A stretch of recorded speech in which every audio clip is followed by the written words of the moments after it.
স্বাগতম সবাইকে। এই ভিডিওতে আমরা মূলত ইএফটি বিষয়ে কিছু কথা আপনাদের সাথে শেয়ার করব। তো আশা করছি ভিডিওটি একদম শুরু থেকে শেষ অবধি আপনারা দেখবেন। আপনারা অনেকেই দ্বিতীয় ধাপে ইএফটি বেতন নিয়ে চিন্তিত ছিলেন এবং এদের মধ্যে অধিকাংশই দ্বিতীয় ধাপে ইএফটিতে বেতন পেয়েছেন। যাদের এমপিও শিটের সাথে জাতীয় পরিচয়পত্রের নামের অসঙ্গতি ছিল, তারা দ্বিতীয় ধাপে কিন্তু ইএফটিতে বেতন পাননি বা তার নামটা কিন্তু আসেনি। তো যাদের মূলত ডট, স্পেস, ছোটখাটো প্রবলেম ছিল তাদের কিন্তু দ্বিতীয় ধাপে বেতন এসেছে। এটা আমরা আমাদের প্রতিষ্ঠানেরও অনেকের সামান্য ভুলের কারণেও কিন্তু ইএফটিতে বেতন আসলে ঠেকেনি। চলে আসছে, কোনো সমস্যা হয়নি। সো এখন যাদের দ্বিতীয় ধাপে নাম আসেনি তারা অনেকেই দুশ্চিন্তা আছেন। কবে নাগাদ নাম আসবে, তৃতীয় ধাপ কবে শুরু হবে বা আপনাদের ব্যাপারে কি সিদ্ধান্ত হবে? এই বিষয়গুলো নিয়ে আপনারা প্রত্যেকেই আসলে চিন্তিত আছেন। তবে আপনাদের জন্য অবশ্যই ভালো কিছু অপেক্ষা করছে।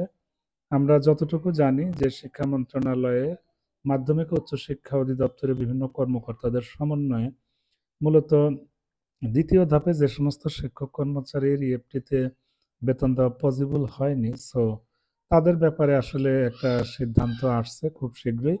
তো আশা করছি ওনাদের মিটিংটা শেষ হলেই আমরা আপনাদেরকে সেই তথ্যটা জানাতে পারবো। আপনারা অবশ্য অনলাইনে তথ্যগুলো পেয়ে যাবেন।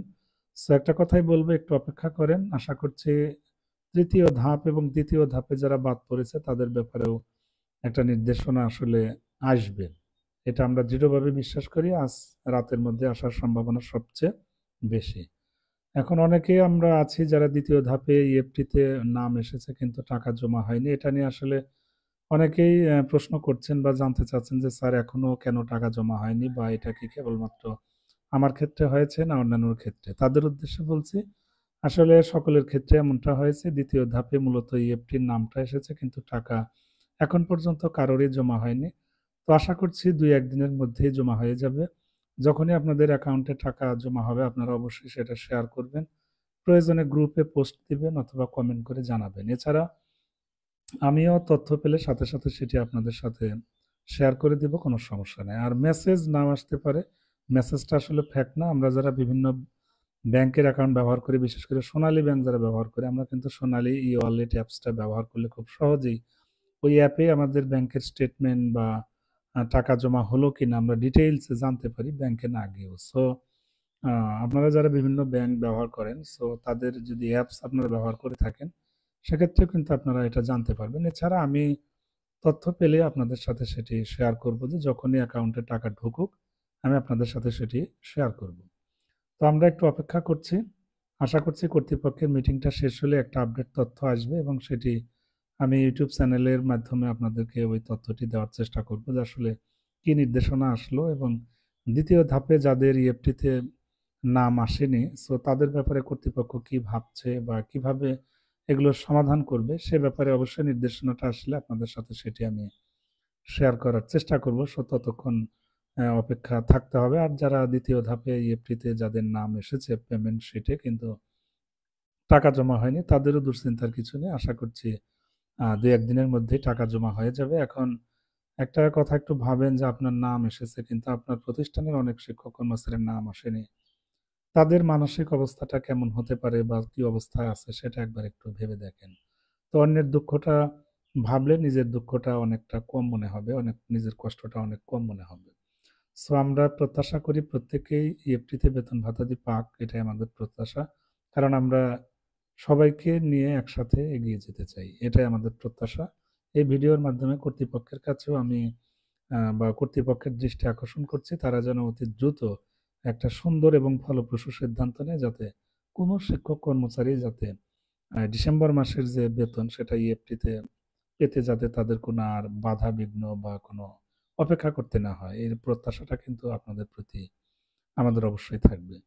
সো অবশ্যই সাথে থাকবেন আইসিটি কর্নারের। আমরা ইএফটি সংক্রান্ত যেকোনো আপডেট তথ্য পেলে আপনাদের সাথে সেটি শেয়ার করে দিব।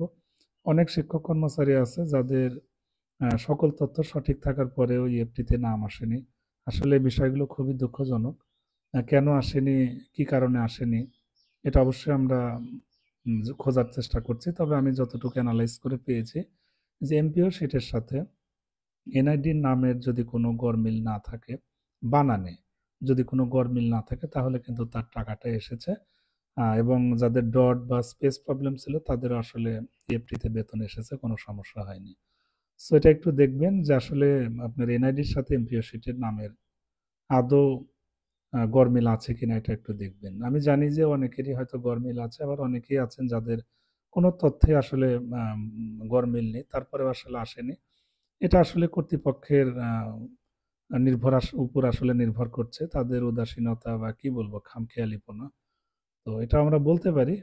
তবে আমরা আসলে ইতিবাচক আছি। কর্তৃপক্ষ অবশ্যই তৎপর আছে।